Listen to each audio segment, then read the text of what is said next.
हाँ जी, सभी को नमस्कार। साईफाई ऑर्बिट में एक बार फिर से आप सभी का स्वागत है। और अपन ने जो 12th चैप्टर था, विद्युत वाला चैप्टर, वो अपन ने स्टार्ट किया था। इससे पहले अपन ने विद्युत धारा और विभवांतर के बारे में पिछली क्लास में हमने डिटेल से पढ़ा है। तो अगर आपने नहीं देखा है तो आप ऊपर दी गई लिंक पे जाकर उनको देख सकते हैं, या फिर प्लेलिस्ट में जाके आप उन सभी। आज अपन उसी सीरीज़ को आगे बढ़ाते हुए एक बहुत ही इंटरेस्टिंग और बहुत ही इम्पोर्टेंट टॉपिक पढ़ेंगे। तो चलिए बिना देर किए शुरू करते हैं आज की क्लास।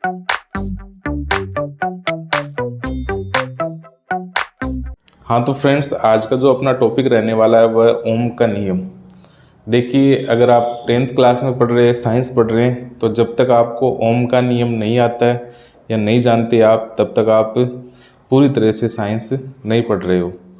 तो बहुत ही इंटरेस्टिंग टॉपिक है और बहुत ही इम्पोर्टेंट टॉपिक है साइंस का। ओम का नियम बहुत ही फेमस है, ठीक है। तो एक साइंटिस्ट हुए थे, जॉर्ज साइमन ओम नाम के जर्मन साइंटिस्ट थे। उन्होंने अपना एक नियम दिया था, और एक नियम किसके ऊपर था? देखिए, अभी तक अपन इस चैप्टर में विद्युत धारा के बारे में पढ़ चुके हैं और विभवांतर के बारे में पढ़ चुके हैं, ठीक है। विद्युत धारा हमने देखा कि आवेशों का जो प्रवाह होता है उसकी दर को अपन विद्युत धारा कहते हैं, यानी एकांक समय में आवेशों का जो बहना या आवेशों का जो प्रवाह होता है उसी को विद्युत धारा कहा जाता है। फिर उसके बाद में अपन ने विभवांतर के बारे में पढ़ा था, ठीक है, कि किसी इकाई आवेश को एक बिंदु से दूसरे बिंदु तक ले जाने में किया गया कार्य ही विभवांतर कहलाता है, ठीक है। तो ये दोनों टॉपिक पढ़ने के बाद में अब आते हैं अपन ओम का नियम। तो ओम का नियम क्या कहता है? ओम का नियम ये कहता है कि जो भी टॉपिक अपने अब तक पढ़े हैं, विद्युत धारा और विभवांतर, क्या इनके बीच में कोई रिश्ता है, कोई संबंध है इनके बीच में? क्या ये दोनों बराबर है, या एक चीज़ दूसरे से बड़ी है या छोटी है? इनके बीच में ऐसा क्या रिश्ता है, क्या संबंध है? उसी संबंध को बताने के लिए, उस संबंध को दर्शाने के लिए, उसको साबित करने के लिए ओम ने अपना एक प्रयोग किया था, एक सेटअप उन्होंने तैयार किया था। एक परिपथ में विद्युत धारा प्रवाहित की थी, वोल्ट मीटर लगाया था, ठीक है। तो उससे जो रीडिंग उन्होंने प्राप्त की, उस रीडिंग के अकॉर्डिंग उन्होंने विभवांतर और विद्युत धारा के बीच में जो रिश्ता था, जो संबंध था, उसको उन्होंने प्रतिपादित किया था अपने उस नियम के अंदर। तो देखिए क्या होता है ओम का नियम। पहले अपन इसकी परिभाषा पढ़ेंगे, या इस नियम के अंदर है क्या क्या टॉपिक है उसके बारे में अपन थोड़ा सा लिख लेते हैं, फिर अपन समझाएंगे कि क्या होता है, ये कैसे होता है। देखिए, ओम ने क्या कहा था अपने नियम में, पहले अपन थोड़ा सा पढ़ लेते हैं, फिर इसको डिटेल से समझेंगे। तो क्या कहा था ओम ने? एक विद्युत परिपथ लिया था उन्होंने, और उसमें धातु के तार लिए थे, धातु का तार लिया था। और हम जानते हैं कि परिपथ में जो तार होता है वो धातु का ही होना चाहिए। ओम का नियम तभी लागू होगा जब आपका तार जो है, आप परिपथ में जो तार यूज कर रहे हो वो तार धातु का हो। तांबे का हो सकता है या लोहे का हो सकता है, लेकिन धातु का होना चाहिए, ठीक है। तो एक विद्युत परिपथ में धातु के तार के दो सिरों के मध्य विभवांतर V परिपथ में प्रवाहित विद्युत धारा I के समानुपाती होता है यदि ताप और दाब स्थिर रहे। तो ओम ने अपने नियम में V और I के बीच में रिश्ता बता दिया था, और ये रिश्ता कैसा होता है? ये एक दूसरे के समानुपाती होते हैं। समानुपाती आप जानते हो कि जब एक चीज़ को बढ़ाया जाता है तो दूसरी चीज़ अपने आप बढ़ती है, वही समानुपाती होता है। और जब एक चीज़ को कम किया जाता है तो दूसरी भी उसके साथ साथ कम होती जाती है। तो ओम ने अपने नियम में विद्युत धारा और विभवांतर के बीच में समानुपाती का रिश्ता बताया था। कब होता है ये नियम कब लागू होता है? जब ताप और दाब स्थिर रहे, यानी परिपथ में जो तार अपन यूज ले रहे हैं उसका ताप और दाब दोनों स्थिर होने चाहिए, ठीक है, ना तो कम होने चाहिए ना ज़्यादा होने चाहिए। तो देखिए, फिर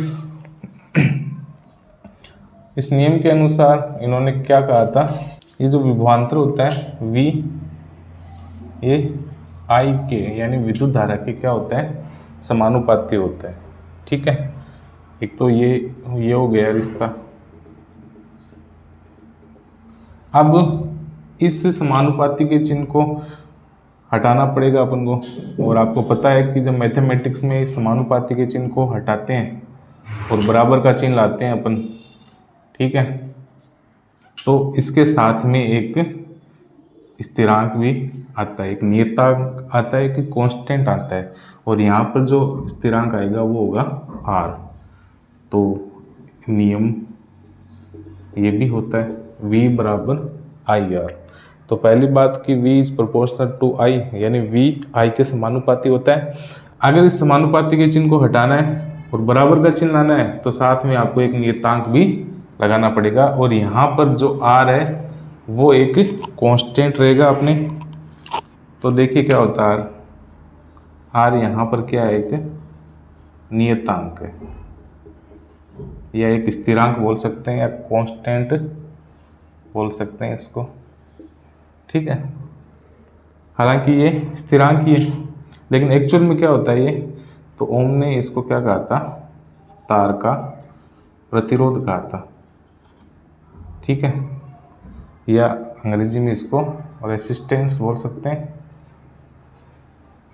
तो एक्चुअल में ये है क्या, ये R क्या है, प्रतिरोध है, ठीक है, रेसिस्टेंस, और इसकी जो वैल्यू होती है वो फिक्स होती है, इसलिए ये कांस्टेंट है। तो अब ओम को ये कैसे पता चला कि जो R है वो एक नियतांक है। अच्छा, इससे पहले अपन इस R का अगर मान निकालें इस फॉर्मूले से, तो ये जो I है ये V के बटा में चला जाएगा, ठीक है। तो R का जो फॉर्मूला होगा वो ये प्राप्त होगा, और इसी को अपन यूज करेंगे। देखिए ओम को कैसे पता चला कि R यहाँ पे कांस्टेंट रहेगा। तो क्या किया था, उनका जो सेटअप था ना, देखिए ओम ने अपने इस नियम में जो सेटअप तैयार किया था, जो सर्किट तैयार किया था, वो कुछ इस तरीके से था, ठीक है। यहाँ पे उन्होंने सेल लिए थे, ये सेल का प्लस वाला सिरा, ये माइनस वाला सिरा। तो आपको पता है विद्युत धारा प्लस से माइनस की ओर बहती है, ठीक है। अब ये कुंजी है, ये अभी खुली कुंजी है, तो खुली कुंजी में विद्युत धारा नहीं प्रवाहित होती है, तो पहले इसको बंद करना पड़ेगा, अब जाके विद्युत धारा प्रवाहित होगी, ठीक है। देखिए उन्होंने क्या किया था, नीचे अपन एक सारणी बनाते हैं।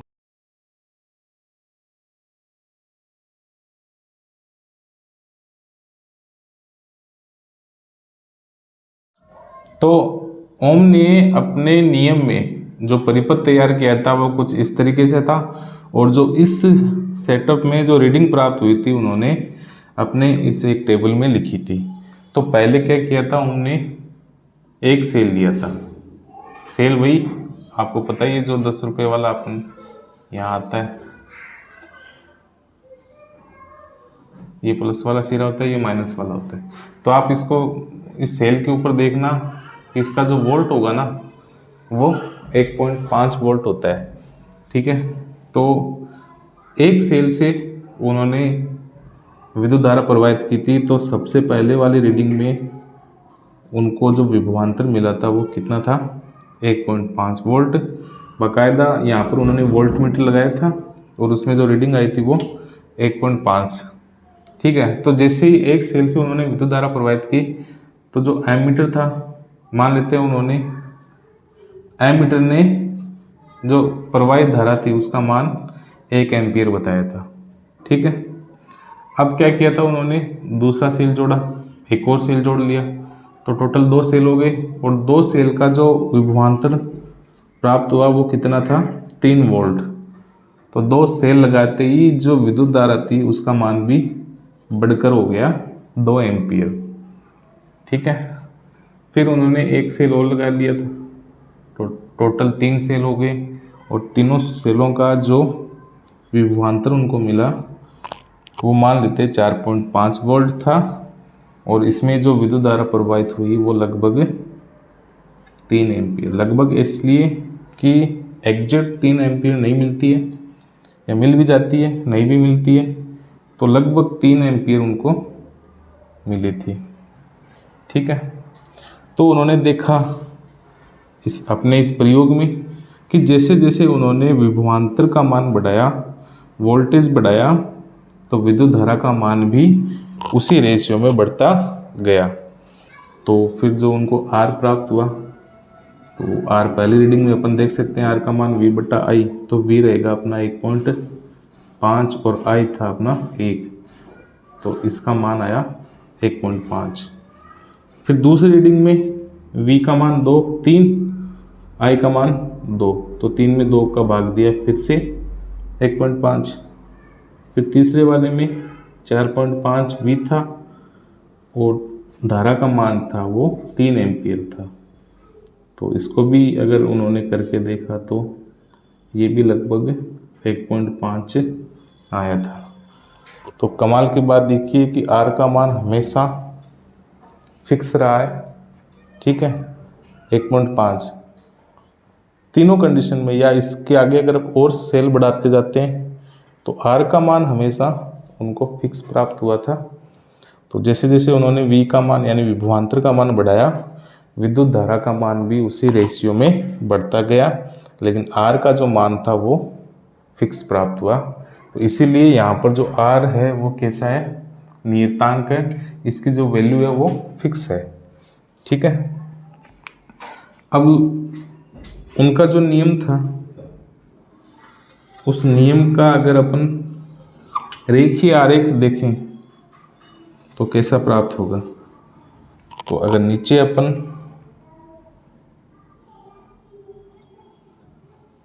विद्युत धारा देखें, I का मान, तो ये 0 रहता है यहाँ पे, 1, 2, और इस तरफ अगर विभवांतर रखें अपन V, ये तो 0 है ही, मान लेते हैं यहाँ पर 1.5 रखा, फिर 3, फिर 4.5, फिर 6, ऐसे। तो इस टेबल के हिसाब से देखिए V का मान 1.5 और I का मान 1, तो इनका जो ग्राफीय निरूपण होता है उसके अंदर अपन ग्राफीय आरेख बनाते हैं। फिर आगे वाले रीडिंग में 3 और 2 तो यहाँ मिल रहे हैं, फिर 4.5 और लगभग 3 यहाँ मिल रहे हैं। आगे अगर इस एक्सपेरिमेंट को आगे बढ़ाते जाते हैं तो अपनी रीडिंग भी इस तरीके से बढ़ते जाते हैं, और इन सबको अगर अपन मिलाते हैं स्केल की सहायता से तो हमें लगभग एक सीधी रेखा प्राप्त होती है। तो ये क्या कहते हैं, देखिए ओम के नियम का अगर ग्राफीय आरेख इस तरीके से प्राप्त होता है। ये भी पूछ लिया जाता है कभी कभी एमसीक्यू में, जो ऑप्शन वाले सवाल होते हैं, ऑप्शन वाले क्वेश्चन होते हैं, उसमें भी ये पूछ लिया जाता है कि निम्नलिखित में से ओम के नियम का ग्राफीय आरेख कौन सा होगा। तो 4 ग्राफीय आरेख बना देते हैं, उसमें से कोई ऐसा दे दिया, कोई ऐसा दे दिया, एक ये दे दिया और एक ऐसे दे दिया, ठीक है, कैसे भी दे सकते हैं। तो आपको जो ओम का नियम है उसको ग्राफ में इस तरीके से ही दिखाना है। तो ये था ओम के नियम का प्रायोगिक सत्यापन, ये रीडिंग थी, ये इसका ग्राफीय आरेख आपको समझ में आ गया होगा शायद। अगर नहीं आया तो एक बार फिर से आप देख लीजिए। अपन देखते हैं एक बार फिर से। देखिए ओम का नियम क्या कहता है कि एक विद्युत परिपथ में धातु के तार के 2 सिरों के मध्य विभवांतर और परिपथ में प्रवाहित विद्युत धारा एक दूसरे के समानुपाती होती है जब ताप और दाब स्थिर रहे।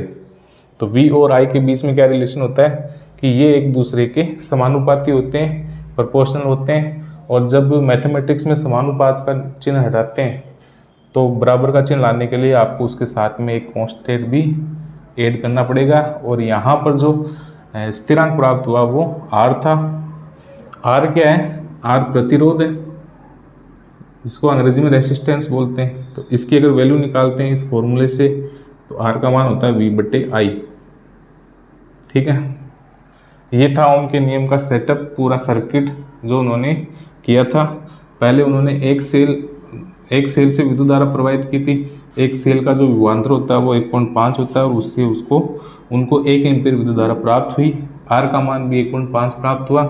फिर दूसरा सेल जैसे जोड़ा तो विभवांतर का मान 3 वोल्ट और विद्युत धारा का मान 2 एम्पीयर, लेकिन आर का मान अब वो फिर से 1.5। फिर एक और सेल जोड़ा उन्होंने, तो इस बार जो वोल्टेज है वो 4.5, उससे जो विद्युत धारा प्राप्त हुई उनको लगभग 3 एम्पीयर, और V/I से R का मान जो निकला वो भी 1.5। तो उन्होंने देखा कि V का मान जैसे जैसे बढ़ाते जाते हैं I का मान भी बढ़ता जाता है, लेकिन R का जो मान होता है वो फिक्स रहता है, इसकी जो वैल्यू होती है वो फिक्स रहती है, इसीलिए इसको कांस्टेंट या नियतांक कहा गया है। और अगर इसी रीडिंग को अपन ग्राफ में देखें तो इसका जो ग्राफ होता है वो इस तरीके से प्राप्त होता है। ठीक है, तो ये था ओम का नियम। उम्मीद आपको समझ में आया होगा, तो आप इसको नोट डाउन कर सकते हैं या इसका स्क्रीनशॉट ले सकते हैं। तो अभी अपन ने ओम के नियम के बारे में डिटेल से पढ़ा था, और ओम के नियम से हमें एक चीज़ प्राप्त हुई थी, वो थी प्रतिरोध या रेसिस्टेंस। ठीक है, ये भी बहुत इम्पोर्टेंट टॉपिक है।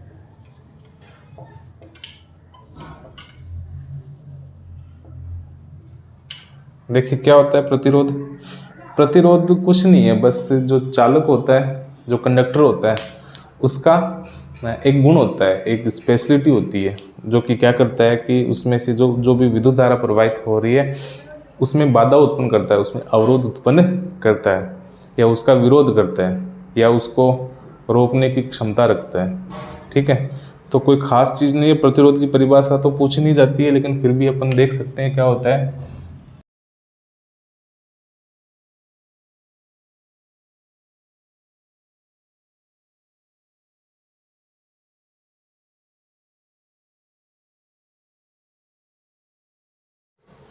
तो देख सकते हैं अपन कि प्रतिरोध क्या होता है, कुछ नहीं है, बस एक गुण है चालक का।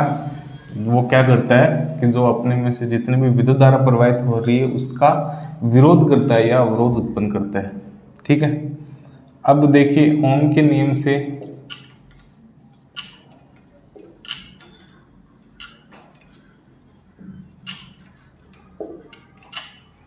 ओम का नियम क्या कहता है, V बराबर IR।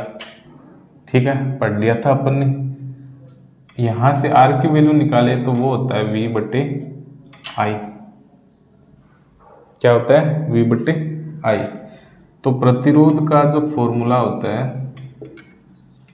वो हमें क्या मिला, V/I। तो ये हो गया इसका सूत्र। ठीक है, इसी से अपन क्या निकालेंगे, इसका मात्रक निकालेंगे कि मात्रक क्या होता है। फिर वही बात जो मैं इस चैप्टर में शुरुआत से समझा रहा हूँ कि रटने की जरूरत नहीं है, बस प्रतिरोध मात्रक निकालना है अपन को प्रतिरोध का।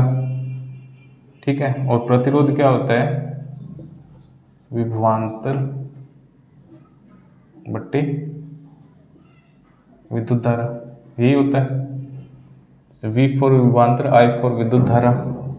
तो अपन निकाल सकते हैं विभवांतर का मात्रक अपन ने क्या पढ़ा था, वोल्ट, और विद्युत धारा का एम्पियर।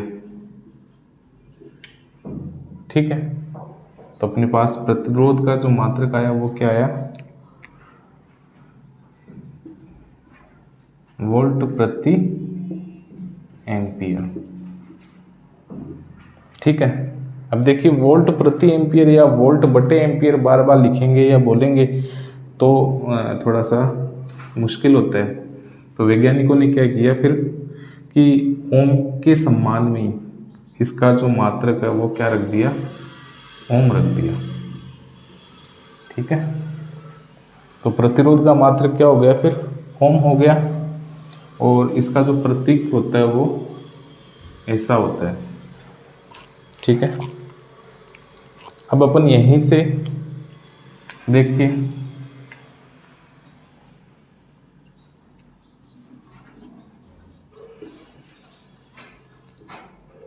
ओम क्या था अपने पास से, वोल्ट बट्टा एम्पियर। ठीक है, अब अगर मैं यहाँ पे एक लगा देता हूँ और यहाँ पे एक लगा देता हूँ तो इसका मान भी क्या हो जाएगा, फिर 1 ओम हो जाएगा। और अपन को 1 ओम की परिभाषा लिखनी है। 1 ओम क्या होता है, इम्पोर्टेंट है, सीधा सा पूछा जाता है कि 1 ओम क्या होता है।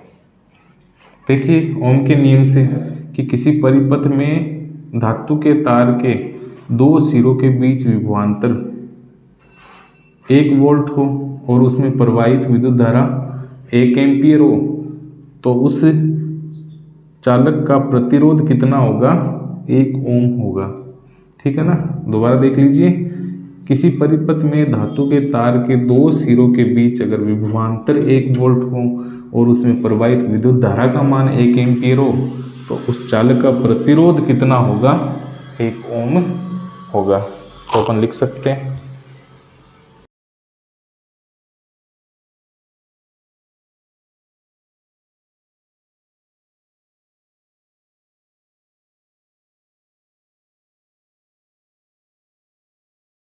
क्या कहता है 1 ओम। 1 ओम की परिभाषा ये है कि किसी परिपथ में धातु के तार के 2 सिरों के बीच विभवांतर 1 वोल्ट हो और उसमें प्रवाहित विद्युत धारा 1 एम्पियर हो तो चालक का प्रतिरोध भी कितना होगा, 1 ओम होगा। ठीक है, तो ये अपना टॉपिक है प्रतिरोध की परिभाषा इम्पोर्टेंट नहीं है, इसका जो फॉर्मूला है वो इम्पोर्टेंट है, इसका मात्रक है ये भी पूछा जाता है। ठीक है, ये प्रतीक चिन्ह है, इसका ध्यान रखना, इसके मात्रक का प्रतीक चिन्ह है। फिर जो 1 ओम की परिभाषा है वो भी इम्पोर्टेंट है। ठीक है, तो आज अपन ने ओम का नियम पढ़ा और ओम के नियम से जो चीज़ हमें प्राप्त हुई प्रतिरोध, उसके बारे में भी डिटेल से पढ़ा है। उम्मीद है आपको समझ में आया होगा। तो समझ में आया तो please like and subscribe and share with friends. Thank you. आज की क्लास में इतना ही, बाकी का टॉपिक अपन अगली क्लास में पढ़ेंगे।